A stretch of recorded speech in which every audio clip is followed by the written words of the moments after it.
Hi there, my name is Roxane Webster. I'm Keith Alba. We are with my home team at Keller Williams Advantage Realty in the greater Denver metro area. Absolutely. And you're tuning in for another episode of The Honest Hour. Right.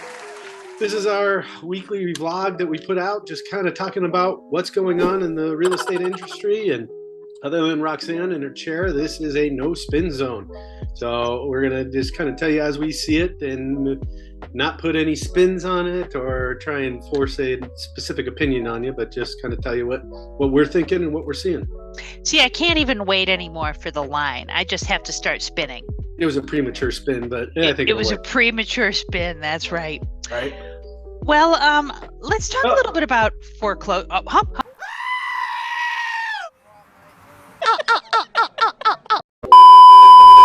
I was just going to say, make sure that if you like our content, that you drop down there and you hit that subscribe button. And then if you want to get notified when we upload new ones, because it's so riveting and informational, make sure you hit that bell over there, get that little ding, get your notifications. So, and if you like this video, hit the like button, because that really spreads out our reach. It sends, each like that we get sends this out to 1,000 strangers. I just grabbed that number off the internet, so it could be wrong. Not that the information you get on the internet isn't always stellar 100%. Yeah, exactly. Trust it. Whatever you read out there in the interwebs. Good stuff. So what are we talking about today, Rox? We're talking about foreclosure, and we're going to do a series of videos on this topic. Not that we're anticipating a huge wave of foreclosures, but as you and I have talked about, there is a number of people, and it's a pretty large number of people who were in forbearance and who are still negotiating their repayments for those amounts that can be pretty hefty and can be tens of thousands of dollars that people owe the bank back after having discontinued their payments for a period of time because of COVID. Right. Some portion of those folks are going to go into foreclosure, so we thought it would be good to do some information on that. Yeah, the last numbers I saw, it was almost 600,000 that have gone, finished their forbearance program and went to what they call the loss mitigation department. So that's the servicer, the lender, trying to figure out exactly, okay, we've got these 18 months worth of principal, interest, taxes, and insurance that weren't paid, that you promised to pay, and now what are we going to do about it? That's right. So those people have gone through that process, and they're stuck in, this little purgatory, it seems like. But yeah, the last numbers I saw, and it was for the end of July, it was 594,000 loans that have been through that loss mitigation department, but are just kind of hanging out. And we don't know exactly what's going to happen with those. So, and that's nationally, right? That's a national number? That's correct. That is on a national. Right. That's why we say it's not going to be a huge portion of the market, but if it is you that's in that situation, this or you've got a friend or family member, we're gonna give you some useful information. One of the things that I noticed during the Great Recession was that if you typed in foreclosure process into the Google, as my husband calls it, the Google machine, you got very, very general information that didn't give you, it's like trying to Google a diagnosis. You get a letter that tells you you've got a meningioma, and you go to the internet and type in meningioma, and you're going to get a bunch of case studies. None of it is specific to your situation. None of it is useful, right? So I think the same thing, that happens with foreclosure. And I think on certain things where the topics where it is such an individualized situation that people are in, the information that you get on the internet is very, very, very general. For instance, if you look at the foreclosure process in Colorado, it says that the period could be either 110 to 125 days, or it could be 215 to 230 days, or it could be 45 to 65 days. Well, that's a big difference. That's a range of anywhere from a month and a half to 8 months, 9 months. that somebody can be in the foreclosure process. Not all the time before the foreclosure process where you're getting the calls and the letters and so forth, but from the time they actually commence legally the foreclosure to the time your house is sold on the steps. These wide variety of times, 45 to 65 or 110 to 125 or 215 to 230 days. So we thought we'd just take that one little topic and clean it up a little bit. Yeah, and that's absolutely true. And the differentiation there, Rox, is going to be the type of property, how is it zoned, and is it currently occupied, right? The banks, when they lent their money, right, they said, okay, we're going to lend you this money, but we're going to hold some collateral against that loan. And that collateral was the house itself. That's why they did the appraisal up front.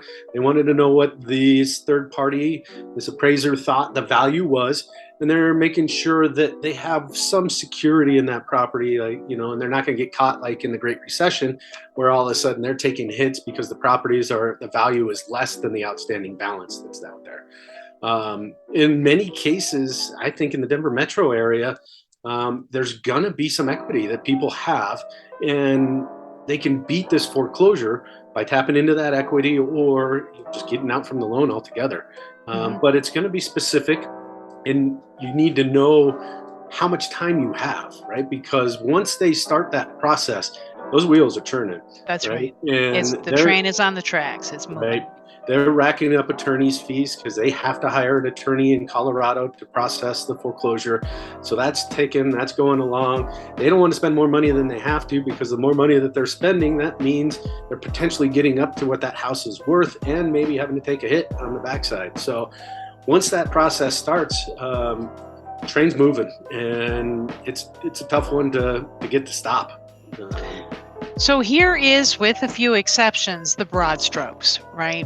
That 45 to 65 day window is for properties that the bank deems to be abandoned, right? So they can't reach you, they can't find you, house is empty, or if they do an expedited foreclosure process. Why might they expedite the foreclosure process, Keith?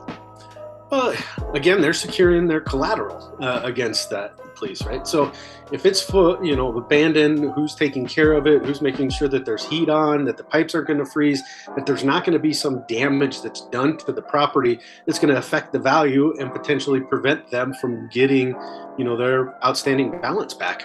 And so that's really kind of the main purpose of it is, hey, let's take over the property, let's secure it so that there's not additional damage that ultimately is going to cause the price to be less than what it's currently at right now. So typically you're only going to see that expedited process when there is, the bank has some fear that the property being left alone is going to cause further and above average deterioration of its value. Right. Would be a way of thinking for them to prove, right? Because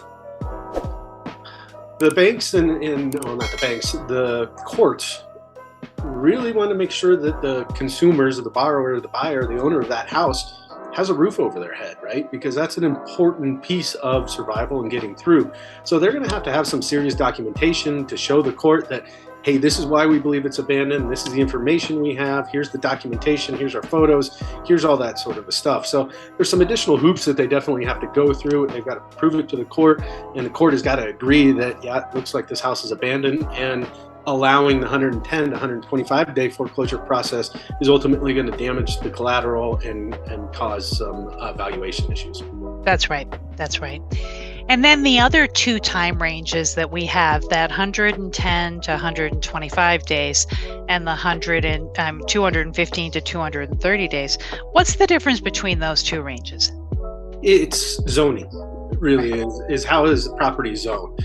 The majority of the houses, you're living in it, it's in a residential neighborhood, you're in and around the Denver metro area, you're a residential zoning type of, with the county, they're going to call it. And that's going to be that 110 to 125 day period. Right, that's the shorter period.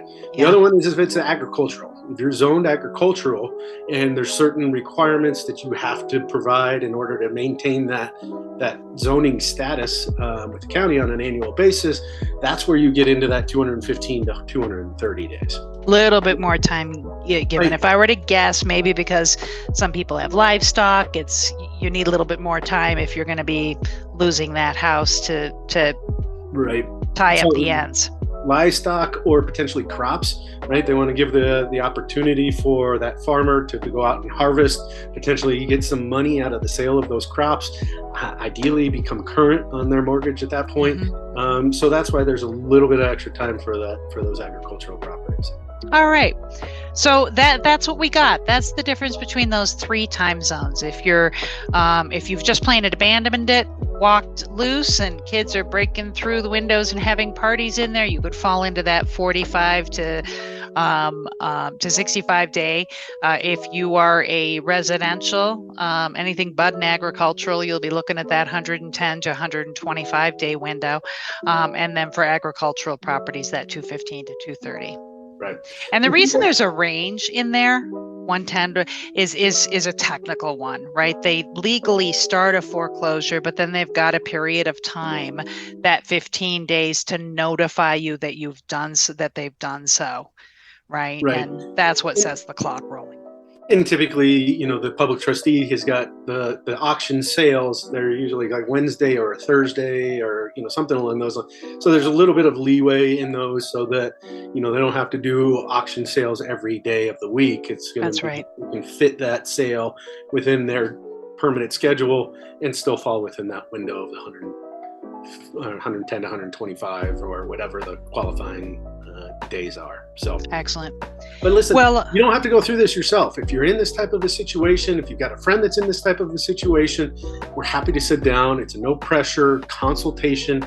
Really think of it as education. We want to make sure that the borrower and this owner that's in that position has the information, right? Information, knowledge is power, and that will give you or your friends or whoever's in this situation the greatest opportunity to make the best decisions. So that's right. And we also there's no cost. Reach out. We're happy to sit down and have an intimate, private consultation.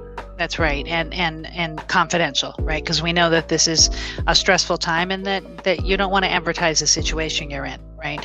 The other thing too is that it may well be that at this point you need some legal and tax advice, and we've got strong relationships with legal and tax advisors who are happy to have that same type of confidential, cost-free, no obligation conversation with you, just so that you know what your options are.